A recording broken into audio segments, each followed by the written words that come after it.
Hello students, welcome back. Jatin chemistry ચેનલમાં તમારું સ્વાગત છે. આજે આપણે 14મો લેક્ચર આવી ચૂક્યા છીએ ઇલેક્ટ્રોકેમિસ્ટ્રીમાં, જેમાં આપણે સંતુલન અચળાંક અને મુક્ત ઉર્જાના દાખલાઓ ગણશું, તેમજ એક નવી ટેકનિક શીખશું દ્રાવણના પીએચની. મારું નામ છે જતીન પીપલિયા. ચલો આપણે શરૂ કરીએ ઇલેક્ટ્રોકેમિસ્ટ્રીના દાખલાઓ. લાસ્ટ લેક્ચરની અંદર આપણે સંતુલન અચળાંક અને મુક્ત ઉર્જાને રિલેટેડ સૂત્રોની વાતચીત કરી લીધેલી હતી અને ડેનિયલ કોષની અંદર મુક્ત ઉર્જા ડેલ્ટા જી અને સંતુલન અચળાંક કે શોધીને પણ બતાવ્યા હતા.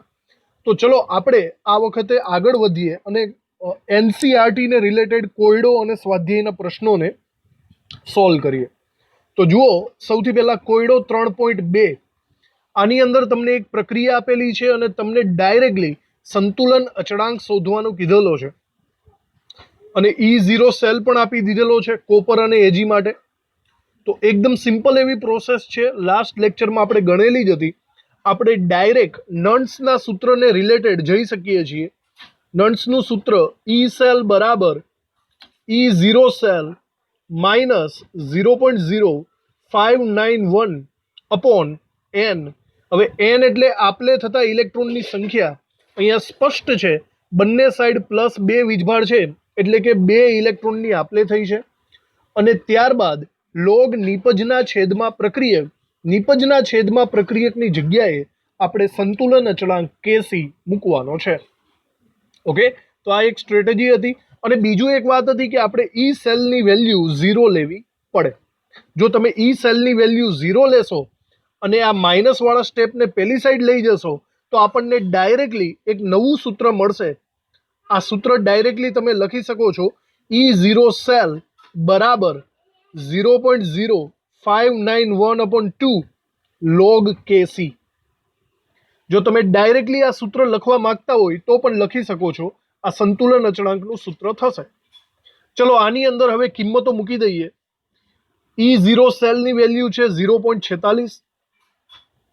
આ બંનેનો ભાગાકાર ખૂબ જ સારી રીતે આપણને ખબર જ છે, 0.02955. અને ત્યારબાદ આવે છે લોગ કેસી. તો આ બંને વચ્ચે ગુણાકાર છે, તમે આ ગુણાકારવાળા પદને પહેલી સાઈડ લઈ જશો તો તે ભાગાકારમાં આવી જશે. તો આ બંનેનો ભાગાકાર આપણે કરી લઈએ. 0.46 ભાગાકારમાં છે 0.02955, એટલે કે આ સાઈડ આપણને મળે છે 15.5668. ઓકે, આટલું મળશે. અને આ સાઈડ વધ્યું છે લોગ કેસી. તો હવે આપણે સિમ્પલી જો કેસી જોતો હોય તો લોગને પહેલી સાઈડ લઈ જવો પડશે. જો લોગ પહેલી સાઈડ જાય તો એન્ટી લોગમાં રૂપાંતર પામશે. એટલે કે એન્ટી લોગ તમારે જોવો પડશે 15.5668નો, ત્યારે તમને કેસી મળશે. મેં તમને લાસ્ટ ટાઈમ બી કીધેલું કે એન્ટીલોગ જોવાની ટેકનિક શું છે. એન્ટીલોગમાં પોઈન્ટની આગળ જેટલા પણ સંખ્યા હોય તેને તમારે 10ની ઘાતાંક બનાવી દેવાની. એટલે કે પોઈન્ટની આગળ 15 છે તો 10ની 15 ઘાત તો આવવાની. અને પોઈન્ટ પછીના આંકડાનો તમારે એન્ટી લોગેરિધમ્સ જોવો પડશે. તો 56/6/8નો એન્ટી લોગેરિધમ્સ જુઓ બરાબર રીતે. એનો જવાબ આવે છે 3.69. બરાબર રીતે એન્ટી લોગેરિધમ્સ જોવાનો પ્રયત્ન કરજો. ચલો, તો આ આપણો સંતુલન અચળાંકનું મૂલ્ય મળી ગયેલું છે, બરાબર, કેસીની વેલ્યુ જે આપણને પૂછ્યું હતું રકમની અંદર. ઓકે, તો અહીંયા સંતુલન અચળાંક કોયડો 3.2માં મળી ગયો. આના જેવા જ આપણે બીજા અમુક દાખલાઓ ગણવાની ટ્રાય કરવાની જે એનસીઆરટીમાં આપેલા છે. એના પછીનો દાખલો આપણે લઈએ સ્વાધ્યાયનો, સ્વાધ્યાય 3.4નો. ચલો, આમાં બે દાખલા કમ્બાઈન તમને આપેલા છે. તો આ બંને પ્રક્રિયાનું તમારે શું કરવાનું છે, વાંચો બરાબર. તમારે પહેલા તો પ્રમાણિત કોષ પોટેન્શિયલ ગણવાનો છે. જો પ્રમાણિત એટલે કે E0 સેલ શોધવાનો છે બંને પ્રક્રિયાનો. ત્યારબાદ બંને પ્રક્રિયાના ડેલ્ટા G0 અને સંતુલન અચળાંક બંને ગણવાના થશે. ઓકે, તો ટોટલ 3 વસ્તુઓ શોધવાની છે બંને દાખલાની અંદરથી. તો ફર્સ્ટ ઓફ ઓલ આપણે પહેલા દાખલાની ગણતરી ચાલુ કરીએ. ચલો જુઓ, પહેલા દાખલામાં સ્પષ્ટ આપણે પહેલા વિચારવું પડશે. E0 સેલ જો તમારે શોધવો હોય તો રિડક્શન પોટેન્શિયલ, જો રિડક્શન પોટેન્શિયલના મૂલ્યો આપણને ઈએમએફ શ્રેણી ઉપરથી મળી જાય અથવા તો રકમમાં આપી દીધેલા હોય, તો કેથોડ કોણ બનશે અને એનોડ કોણ બનશે એ તમે સમીકરણ ઉપરથી કહી શકો છો. સમીકરણ ઉપરથી દેખાય છે કે ક્રોમિયમનું રૂપાંતર ક્રોમિયમ+3 માં થાય છે, તો આ ઓક્સિડેશન કહેવાય, બરાબર. અને કેડમિયમ+2 માંથી કેડમિયમમાં રૂપાંતર થાય, ચલો +2 માંથી 0 એટલે રિડક્શન થાય, તો રિડક્શન પોટેન્શિયલ ઓફ કેથોડ, તો અહીંયા કેડમિયમ કેથોડ તરીકે વધશે અને ક્રોમિયમ એનોડ તરીકે. સમજાણું? તો જુઓ, કેડમિયમની વેલ્યુ આપેલી છે -0.40 કેડમિયમની છે ને, અને ક્રોમિયમની વેલ્યુ આપેલી છે -0.74. તો કેડમિયમની વેલ્યુ માઇનસ, ફરીથી ક્રોમિયમની વેલ્યુ તો -0.74 લખવા પડે. અહીંયા માઇનસ માઇનસ પ્લસ થઈ જશે એટલે કે -0.40 વત્તા 0.74 આપણને મળશે. અને આ બંનેની ગણતરી આપણે કરી નાખીએ તો 0.74 માઇનસ 0.40 કરવું પડે એટલે કે 0.34 વોલ્ટેજ આપણને જવાબ મળશે પહેલા દાખલાનો પ્રમાણિત કોષ પોટેન્શિયલ. સમજી ગયા બરાબર રીતે? ચલો, હવે તમારે બે વસ્તુ શોધવાની છે, સંતુલન અચળાંક કેસી અને ડેલ્ટા G0. તો તમે સંતુલન અચળાંકનું હમણાં જે સૂત્ર વાપર્યું હતું નન્સ, એ શોધી શકો છો એના હિસાબે, અને ત્યારબાદ ડેલ્ટા G0 શોધી શકો છો. અથવા તો હું તમને એક નવી ટેકનિક આપું, જો બરાબર સાંભળજો. નવી ટેકનિક એવી છે કે તમે ડાયરેક્ટ ડેલ્ટા G0 શોધી શકો છો જો તમને ઈ સેલ ખબર હોય તો. તો તમને ઉષ્માગતિશાસ્ત્રની અંદર આ સૂત્ર કદાચ આવી ગયેલું છે, delta G0 is equal to minus NFE0 cell. કોઈને ખબર હોય તો સૂત્ર યાદ રાખજો, આ પણ એક સૂત્ર છે. આમાં તમે E0 સેલ વાપરીને ડેલ્ટા G0 નું મૂલ્ય મેળવી શકો છો. ચલો આપણે આ રીતે ટ્રાય કરીએ, તમે કોઈ પણ રીતે ટ્રાય કરી શકો છો, જવાબ તો એક જ આવશે. તો આની અંદર માઇનસ, હવે જુઓ n આપેલો છે, n એટલે આપલે થતા ઇલેક્ટ્રોનની સંખ્યા. તમે જુઓ સમીકરણને બરાબર, સમીકરણમાં પ્રક્રિયક સાઈડ કેડમિયમમાં +6 વીજભાર થાય, 3 દુ 6 છે ને, અને આ બાજુ ક્રોમિયમમાં 2 તેરી 6 વીજભાર છે. બંને સાઈડ +6 વીજભાર, એનો મતલબ 6 ઇલેક્ટ્રોનની આપલે થઈ છે, તો મારે અહીંયા -6 લખવા પડે. ત્યારબાદ કેપિટલ એફ, તમને ખબર હશે કેપિટલ એફ એટલે ફેરાડે અચળાંક થાય, એનું મૂલ્ય છે 96,500 કુલમ. આનો એકમ શું થાય? કુલમ. અને ત્યારબાદ E0 સેલ, E0 સેલ હમણાં આપણે ગણ્યો +0.34 અને એનો એકમ થાય વોલ્ટ. તો એકચ્યુઅલી આપણને જે અહીંયા મળશે મૂલ્ય એ આપણને કુલમ્બ ઇન્ટુ વોલ્ટમાં મળવાનું છે. જોઈ શકો છો, કુલમ્બ ઇન્ટુ વોલ્ટ, બરાબર. અને તમારી જાણકારી ખાતર કહી દઉં કે વોલ્ટ ઇન્ટુ કુલમ્બ બરાબર જૂલ થાય. ફિઝિક્સમાં આવે, ક્યાંક હાસિયામાં લખી નાખજો ભાઈ, કામ આવશે. વોલ્ટ ઇન્ટુ કુલમ્બ બરાબર જૂલ થશે. તો હવે તમે આ 3 ગુણાકાર કરો તો આપણને ડેલ્ટા G0 મળી જશે. ચલો, 6 ગુણાકારમાં 96,500 અને ગુણાકારમાં 0.34, તો 196,860 જવાબ આવે છે. આગળ માઇનસની નિશાની તો છે જ. 196,860 બરાબર આ થશે volt into coulomb, volt into coulomb. અને વોલ્ટ ઇન્ટુ કુલમને આપણે જૂલમાં ફેરવી શકીએ છીએ, એટલે કે ઇક્વલ ટુ જૂલ જ થાય. તો 196,860 જૂલ એ આપણા ડેલ્ટા G0 નું વેલ્યુ થશે. સમજાઈ ગયું? તો આપણને અહીંયા બે જવાબ મળી ગયા. એક આપણે E0 સેલની વેલ્યુ મળી ગઈ, બીજું આપણે ડેલ્ટા G0 ની વેલ્યુ પણ મળી ગઈ. હવે સંતુલન અચળાંક શોધવાનો છે. તો ભાઈ સંતુલન અચળાંક ફરીથી હું બે રીતે શોધી શકું છું. એક તો નન્સનું સૂત્ર વાપરીને, જો નન્સનું સૂત્ર વાપરીશ તો મારે E0 સેલનો યુઝ કરવો પડશે, અથવા તો મારી પાસે બીજું એક સૂત્ર પણ છે, તમને ખ્યાલ જ છે. આ બીજું સૂત્ર છે ડેલ્ટા G0 બરાબર -2.303 RT log KC. તો એ પણ હું વાપરી શકું, બરાબર. બંનેનો યુઝ થઈ શકે, તમને જે કમ્ફર્ટેબલ લાગતું હોય એ પ્રમાણે તમે જઈ શકો છો. બંનેમાં જવાબ સિમિલર જ આવશે. આપણે જુઓ આ રીતે જઈએ, ડેલ્ટા G0 બરાબર 2.303 આરટી લોગ કેસી, બરાબર. અથવા તો નન્સ વાળું સૂત્ર વાપરીને કરો, કંઈ વાંધો નથી, જવાબ સરખો જ આવશે. તો ચલો આપણે આનો યુઝ કરીને જોઈએ તો આપણને ડેલ્ટા G0 ની વેલ્યુ આપી છે -196,860, અને જો એ જૂલમાં આપી છે તો તમારે આર ની વેલ્યુ જૂલમાં જ લેવી પડે. આર ની વેલ્યુ જૂલમાં થાય 8.314 બરાબર -2.303. ચલો આર ની વેલ્યુ જૂલમાં લેશો તો 8.314.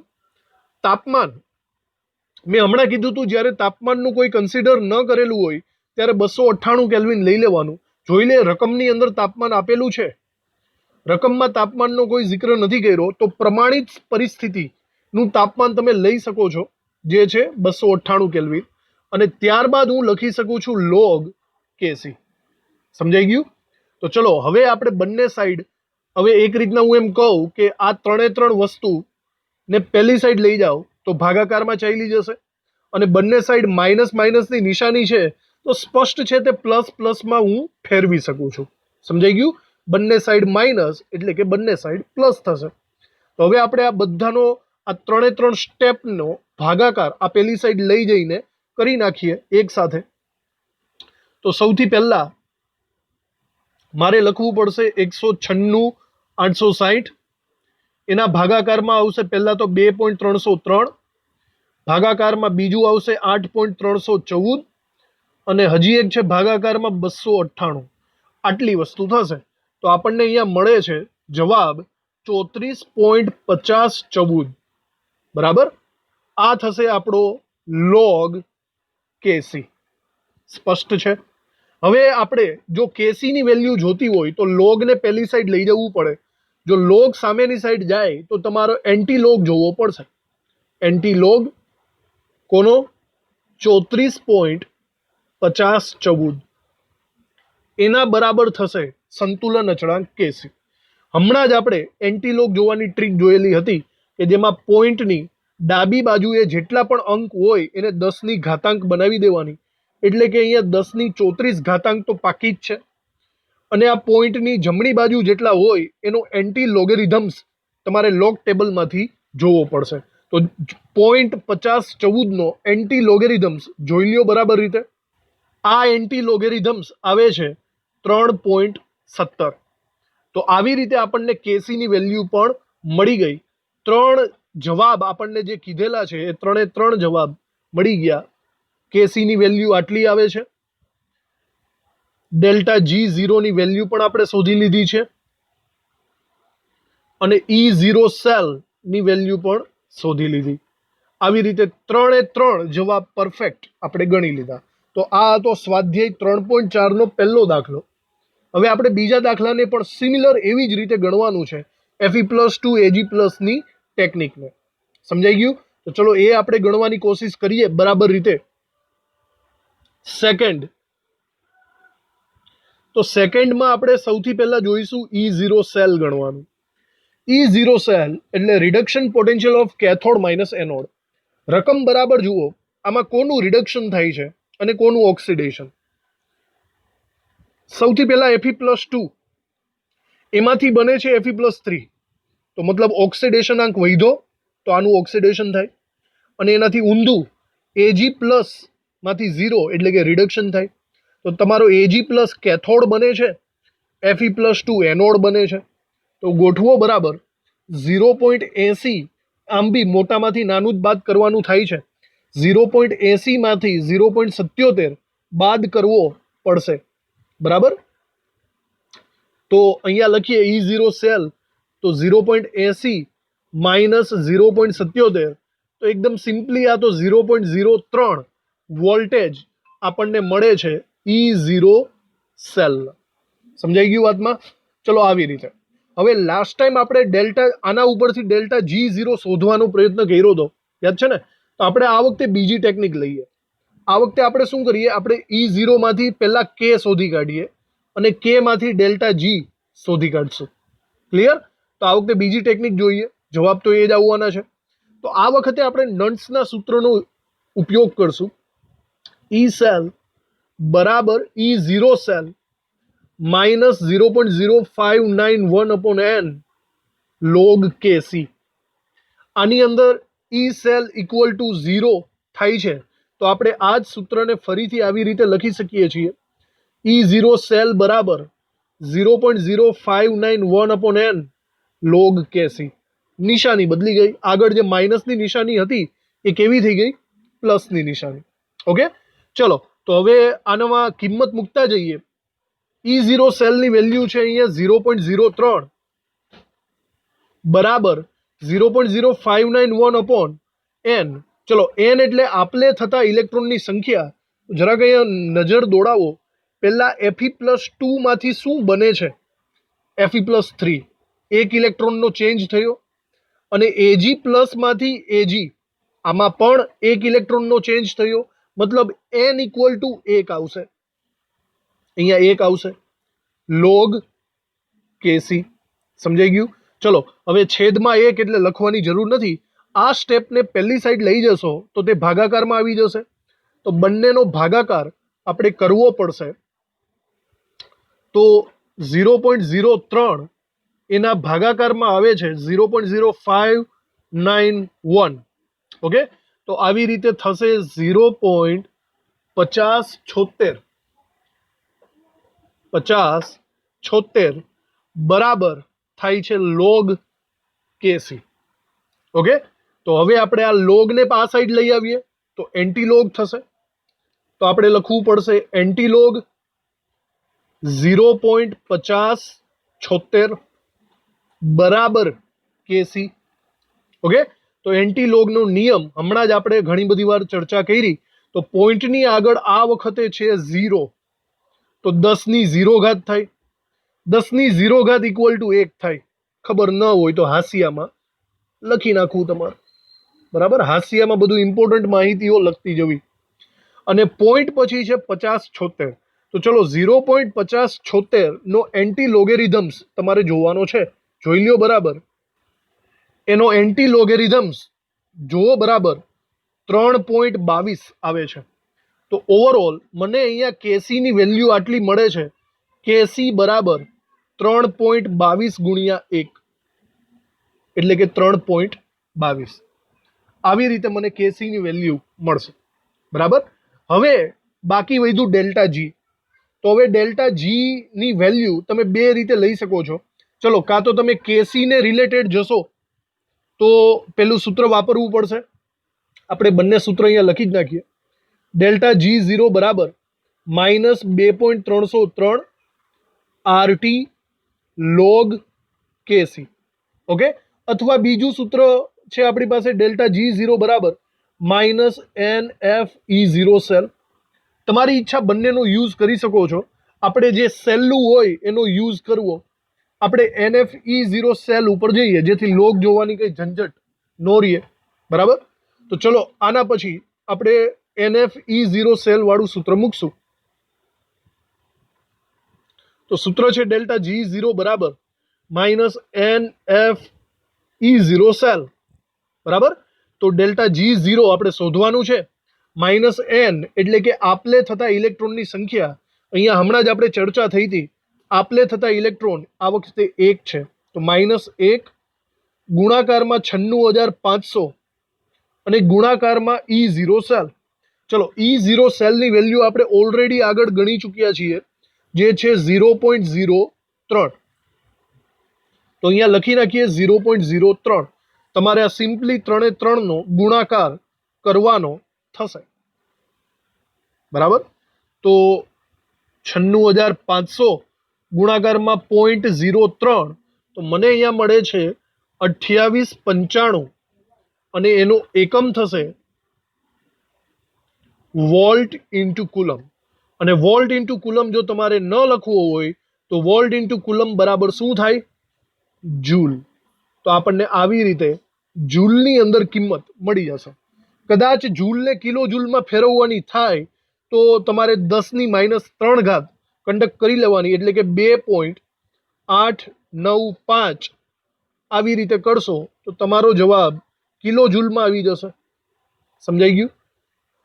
તો બીજો એક દાખલો આપણે અહીંયા પૂરો કરી નાખ્યો. સ્વાધ્યાયનો આ દાખલો છે. હવે તમને એકદમ ક્લિયરિટી થઈ ગઈ હશે કે કેસીના દાખલા અને ડેલ્ટા G0ના દાખલા કેવી રીતે ગણી શકાય. ઓકે, આપણે હજી એક સ્વાધ્યાયના દાખલા તરફ આગળ વધીએ. તો આ ટાઈપનો એક દાખલો છે સ્વાધ્યાય 3.6માં. તો હવે જો તમને ખબર પડતી હોય તો તમે જાતે જ જવા દો ભાઈ ગાડી. આની અંદર તમારે ડેલ્ટા G0 અને E0 શોધવાનું છે. જાતે મહેનત કરો, આવડી જશે તમને. જે સહેલા સૂત્ર હોય એના ઉપર ફોકસ કરવું. ઓકે, તો આની અંદર આપણને એક સમીકરણ આપ્યું છે. આ એક બટન સેલ નું સૂત્ર છે, સમીકરણ છે. આ બંનેના E0 સેલ આપણે EMF શ્રેણીમાંથી શોધી શકીએ છીએ, અથવા તો રકમમાં આપેલા જ છે એવું સમજી લેવું, ગોખવા નહીં. આપણને ડેલ્ટા G0 અને E0 શોધવાનું કીધેલું છે. તો આપણા માટે ઇઝી તો એ જ રહેશે કે પહેલા E0 સેલ શોધી કાઢીએ. E0 સેલ એટલે કે reduction potential of cathode minus anode. તો આપણે જસ્ટ જોવું પડશે કે આમાં એનોડ કોણ છે અને કેથોડ કોણ છે.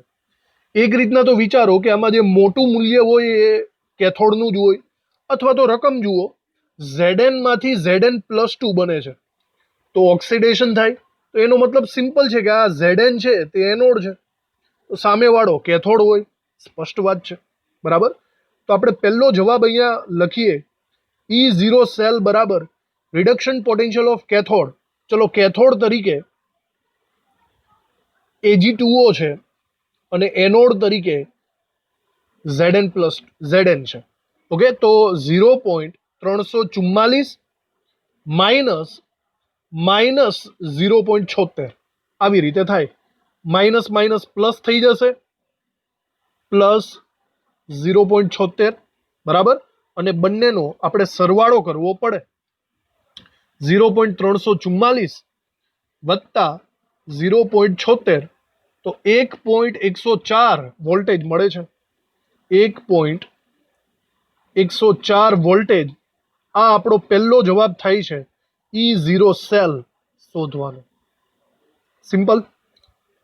હવે આના ઉપરથી આપણે ડેલ્ટા G0 શોધવાનો પ્રયત્ન કરીએ. ડેલ્ટા G0 તો E0 સેલમાંથી ડાયરેક્ટલી ડેલ્ટા G0 આપણે ગણી શકીએ છીએ. આપણી પાસે સૂત્ર છે. શું સૂત્ર આવે? ડેલ્ટા G0 બરાબર માઇનસ NFE0 સેલ. થાય ને? થઈ શકે. ચલો, તો સૌથી પહેલા આપલે થતા ઇલેક્ટ્રોનની સંખ્યા આપણે શોધવી પડશે. બરાબર જુઓ સમીકરણને. તો સમીકરણ ઉપરથી જો આઈડિયા આવતો હોય તો આપલે થતા ઇલેક્ટ્રોનની સંખ્યા કેટલી થાય? તો વિચારો, Zn માંથી Zn+2 થયા તો ઓક્સિડેશન 2 ઇલેક્ટ્રોનનું થયું. થાય ને? અને વિચારો Ag2O માંથી શું બને છે? Ag બને છે. તો Ag2O માં Ag પ્લસ એટલે 2 પ્લસ વીજભારિત હોય કે નહીં? 2 પ્લસ વીજભારિતમાંથી Ag0 એટલે 2 નું રિડક્શન. તો ઓવરઓલ અહીંયા 2 ઇલેક્ટ્રોનની આપલે થાય છે. તો -2 ગુણ્યા ફેરાડે અચળાંક એટલે કે 96500 કુલમ. અને E0 સેલ આપણે હમણાં શોધ્યો 1.104. આટલી વસ્તુ કરો ગુણાકારમાં એટલે આપણને જવાબ મળી જશે. 2 ગુણાકારમાં 96500 ગુણાકાર 1.104, બરાબર. તો આટલો જવાબ મળે છે. એ પણ માઇનસમાં જવાબ મળે છે 213,072. આવી રીતે 213,072 આ થશે આપણો delta G0 volt into coulomb, અથવા તો ડાયરેક્ટલી વોલ્ટ ઇન્ટુ કુલમની જગ્યાએ આપણે જૂલ લખી શકીએ છીએ. સમજાઈ ગયું? તો ચલો, આ થઈ ગયો આપણો ડેલ્ટા G0. દાખલો અહીંયા પૂરો થઈ ગયો. આપણને બે જ વસ્તુ શોધવા માટે કીધેલી હતી. તો ડેલ્ટા G0 નું મૂલ્ય મોસ્ટ ઓફલી માઇનસ જ આવશે. અને આના ઉપરથી મને ખ્યાલ આવે છે કે આગળના દાખલામાં કદાચ આપણે ભૂલ કરી. હા ભાઈ, હા. જો અહીંયા માઇનસની નિશાનીને આપણે ધ્યાનમાં નથી લીધી. જરા જોઈ લ્યો, ચેક કરજો. આગળના દાખલામાં અહીંયા જવાબ -2895 આવશે. ડેલ્ટા G0 સમજાણું? એ આપણી ભૂલ રહી ગઈ. નિશાનીમાં ખાસ ધ્યાન રાખજો. આપમેળે થતી પ્રક્રિયાઓનો ડેલ્ટા G0 હંમેશા માઇનસ આવે. એટલે કે વિદ્યુત રાસાયણિક કોષનો ડેલ્ટા G0 ઓલવેઝ માઇનસ જ હશે. નિશાનીમાં ખાસ ધ્યાન રાખજો. તો ચલો આ વસ્તુ આપણે અહીંયા ક્લિયર કરીએ છીએ. સ્વાધ્યાય 3.6 પૂરું થયું. સ્વાધ્યાયના દાખલા પછી આપણે હવે અમુક લખાણ સંબંધિત પ્રશ્નો છે એની પણ ચર્ચા કરી લઈએ. સાથે સાથે એક જ સરખા દાખલાઓ ગણવાના છે આપણે. તો આ દાખલો તો ભાઈ તમે જ ગણો બરાબર રીતે. લખાણ સંબંધિત પ્રશ્ન 3.6, એક સમીકરણ છે, એનો E0 સેલ આપી દીધો છે, તમારે ગિબ્સ ઉર્જા અને સંતુલન અચળાંક શોધવાનો છે. સાવ સહેલું છે. 3-4 દાખલા અત્યારે જે ગણ્યા છે બસ એ જ પેટર્નથી મંડી પડો ડાયરેક્ટ. ઓકે, થઈ જશે તમારાથી. પછી જવાબ ચેક કરી લ્યો જો. તો સૌથી પહેલા કોને શોધવા જેવું લાગે છે તમને? આપણે ગિબ્સ ઉર્જાને સૌથી પહેલા શોધી શકીએ કારણ કે E0 સેલ આપેલો છે. તો પહેલા જ આપણે આવી રીતના કંઈક ગણતરી કરી શકીએ છીએ કે ડેલ્ટા G0 બરાબર માઇનસ NFE0 સેલ. સમજાઈ ગયું? ડાયરેક્ટ ગણતરી થશે. તો માઇનસ n સૌથી પહેલા તો E0 સેલ આપેલો છે અને માઇનસ n. આપલે થતા ઇલેક્ટ્રોનની સંખ્યા કેટલી? સમીકરણ જુઓ બરાબર રીતના. પહેલા તો અહીંયા 2Fe+3 છે, એમાંથી બને છે 2Fe+2. આનો વીજભાર +6 થાય, 3 દુ 6, અને આનો વીજભાર +4 થાય. 6 માંથી 4 વીજભાર એટલે કે 2 ઇલેક્ટ્રોનની લેવડ દેવડ છે. અને એવી જ રીતના વિચારો 2I માંથી I2, તો આમાં પણ 2 વીજભારની એટલે કે 2 ઇલેક્ટ્રોનની લેવડ દેવડ છે. આપલે થતા ઇલેક્ટ્રોન 2 થશે. ફેરાડે અચળાંક થાય 96500 અને E0 સેલ આપ્યો છે 0.236. 3 નો ગુણાકાર કરો એટલે તમને ડેલ્ટા G0 નું માઇનસ ઋણ મૂલ્ય મળી જશે. તો 2 ગુણ્યા 96500 ગુણ્યા 0.236, 45548 જવાબ આવે છે. 45548 એકમ થશે વોલ્ટ ઇન્ટુ કુલમ. આપણે વોલ્ટ ઇન્ટુ કુલમમાં બહુ નથી પડતા તો ડાયરેક્ટલી જૂલ લખી શકીએ. તો આપણો પહેલો જવાબ, ફર્સ્ટ આન્સર મળી જાય છે ડેલ્ટા G0. હવે બોલો સંતુલન અચળાંક. આના ઉપરથી આપણે સંતુલન અચળાંક શોધી શકીએ છીએ. ઓકે, તો સૂત્ર શું થાય ડેલ્ટા G0 ઉપરથી? માઇનસ 2.303 RT log Kc થાય ને. હવે જોજો ડેલ્ટા G0 જૂલમાં છે તો R ની વેલ્યુ પણ જૂલમાં લેવી પડશે. ચલો ડેલ્ટા G0 ની વેલ્યુ લખી નાખીએ. માઇનસ 45548 બરાબર માઇનસ 2.303. R ની વેલ્યુ જૂલમાં 8.314. તાપમાન, જો તાપમાન અહીંયા સ્પષ્ટ આપેલું જ છે 298 કેલ્વિન, તો આપણે 298 જ રાખીએ. અને લોગ Kc. બંને સાઈડ માઇનસ છે તે માઇનસ માઇનસ પ્લસમાં કન્વર્ટ થશે.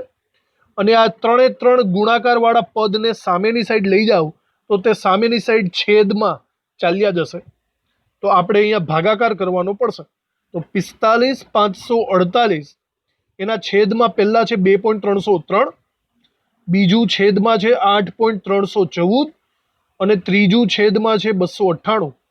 મને મળે છે જવાબ પ્લસમાં 7.9826, જો કે 27 કરી નાખીએ આપણે, બરાબર લોગ Kc. તો ફરીથી લોગને આ સાઈડ લઈ જઈએ તો એન્ટી લોગમાં કન્વર્ટ થશે. તો તમારે અહીંયા લખવું પડશે anti log of 7.9827 is equal to Kc. આવી રીતે Kc મળશે. એન્ટી લોગ જોતા આપણે શીખેલું જ છે. ચલો પોઈન્ટની આગળ આ વખતે 7 છે તો એ 10 ની ઘાતાંક બનશે, 10⁷. અને પોઈન્ટની પાછળ નો આપણે એન્ટી લોગેરિધમ્સ જોવો પડશે. 9827 નો એન્ટી લોગેરિધમ્સ ચલો જોઈ લ્યો. તો એનો એન્ટી લોગેરિધમ્સ આપણને 9.61 મળશે. તો આ આપણી Kc ની વેલ્યુ થઈ જાય છે. તો સંતુલન અચળાંક Kc અને ડેલ્ટા G0 આવી રીતે બંનેની વેલ્યુ આપણને મળી ગઈ. આ છે લખાણ સંબંધિત પ્રશ્ન 3.6. ક્લિયર? ચલો આના પછી જોઈ લઈએ આના પછી લખાણ સંબંધિત પ્રશ્ન 3.5 જોઈએ. તો જુઓ, આ તો ટેકનિક જૂની ટેકનિક છે ભાઈ.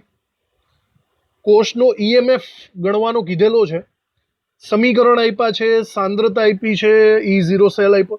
તો આ તો નન્સના સૂત્રવાળો દાખલો થઈ ગયો, બરાબર. આગળના લેક્ચરની ટેકનિક આવડી જાય આવી ટેકનિક ફટાફટ ગણી નાખો. ચલો 5 મિનિટમાં ડાયરેક્ટલી આવડી જશે તમને. તો આના માટે મારે નન્સનું સૂત્ર લખવું પડશે. E cell equal to E0 cell minus 0.0591 upon n. ચલો n અહીંયા જુઓ, આપલે થતા ઇલેક્ટ્રોનની સંખ્યા. નિકલમાંથી નિકલ +2 2 ઇલેક્ટ્રોન, 2 Ag પ્લસમાંથી Ag 2 ઇલેક્ટ્રોન. તો 2 ઇલેક્ટ્રોનની આપલે થાય છે તો છેદમાં 2 આવશે. લોગ આ વખતે આપણે લખવું પડશે નિપજના છેદમાં પ્રક્રિયક. યાદ છે ને, એનોડના છેદમાં કેથોડ અથવા તો નિપજના છેદમાં પ્રક્રિયક. તો અહીંયા નિપજ તરીકે શું છે બરાબર જોઈ લ્યો. નિપજ તરીકે Ni+2 છે અને એ છે 0.160. એના છેદમાં પ્રક્રિયક તરીકે આટલું છે. પણ જો 2 Ag+ છે તો મારે એનો સ્ક્વેર કરવો પડશે, છે ને. તો આને જો બરાબર રીતના પહેલા તો લખું તો 2 ગુણ્યા 10⁻³ થાય કે નહીં? સરખી રીતના જુઓ, થાય.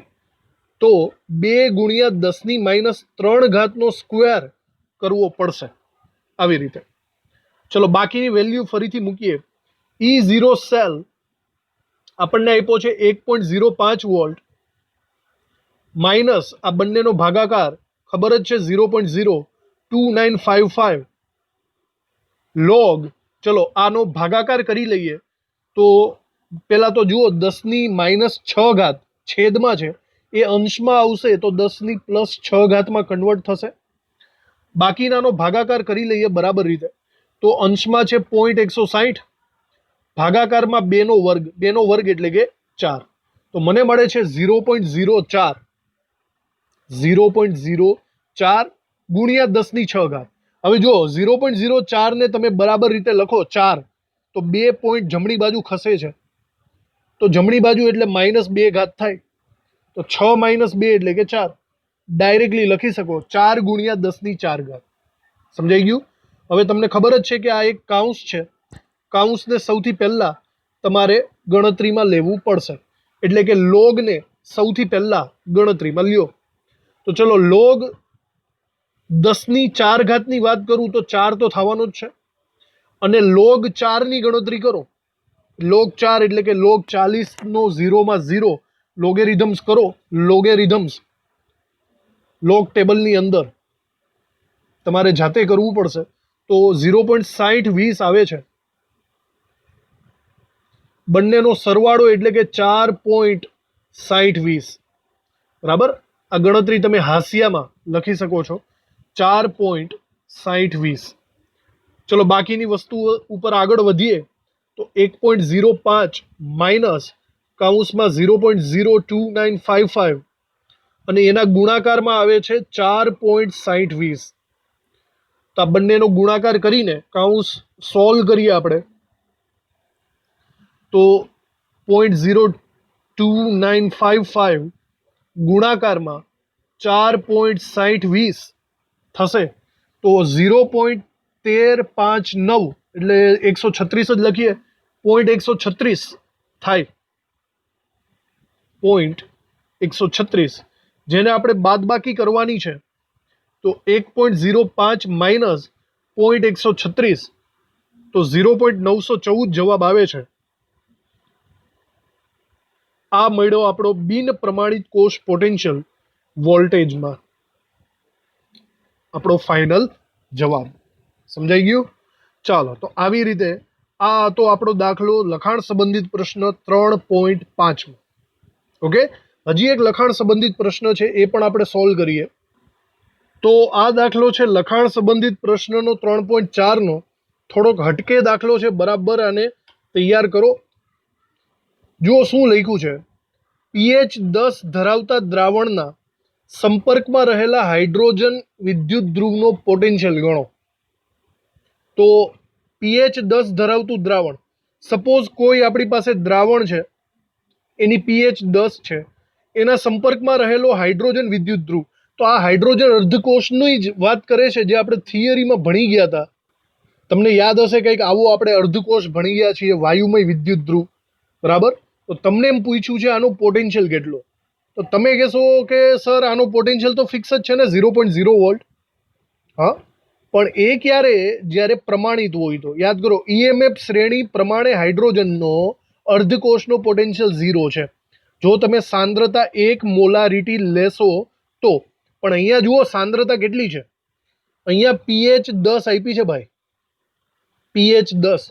તો ચલો સંતુલન ચેપ્ટર 11માં ધોરણમાં ભણ્યું હોય તો pH 10 હોય તો H+ ની સાંદ્રતા કેટલી થાય? તમને ખબર જ છે કે pH નું સૂત્ર કંઈક આવું આવે છે, -log of H+. તો ગણતરી કરો નાની મોટી, તમને આવડવું જોઈએ.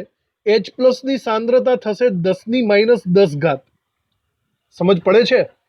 pH 10 ની બરાબર થશે H+ ની વેલ્યુ 10⁻10 મોલારિટી.